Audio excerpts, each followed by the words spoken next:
Sir Garikapati గారు ఇన్ని ఫెసిలిటీసా అని అనకండి సార్ ప్లీజ్. విద్యార్థికి ఎన్ని సౌకర్యాలా అవసరమా? వాళ్ళకేమి 5 స్టార్ హోటల్లో పెట్టే ఫుడ్ కాదు సార్ పెట్టేది. ఒకసారి వాళ్ళ ప్లేట్ లో పెట్టే ఫుడ్ చూసి మాట్లాడండి సార్ ఇన్ని ఫెసిలిటీసా అని. పైగా అందులో బల్లి పడింది పిల్లి పడింది పడదానా? ఎవరైనా గరికపాటి గారికి నెక్స్ట్ టైం ఫుడ్ పెట్టేటప్పుడు ఒక రోజు బల్లి పడిందని ఇంకో రోజు పిల్లి పడిందని చెప్పండి. అలా అంటే ఆయన సర్లే ఇవన్నీ మామూలే ఏముందిలే నేను పెద్ద పట్టించుకోను అని అంటారేమో నాకు చెప్పండి. మరి మనం తినే ఫుడ్ లో బల్లి పడినా పిల్లి పడినా అది పెద్ద సీన్ అవుద్ది. మరి ఈ పిల్లలు తినే ఫుడ్ లో బల్లి పడింది పిల్లి పడింది అంటే అంత తీసి పడేసి ఇష్యూనా? ఏమంటారు సార్? పైగా అందులో బల్లి పడింది పిల్లి పడింది పడదానా?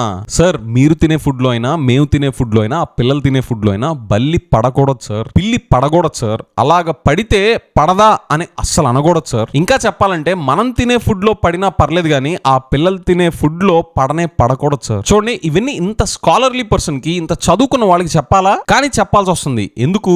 చదువుకున్న చదువుకి జనాలు పడే సమస్యల పట్ల స్పందించే నేచర్ కి సంబంధమే లేదు.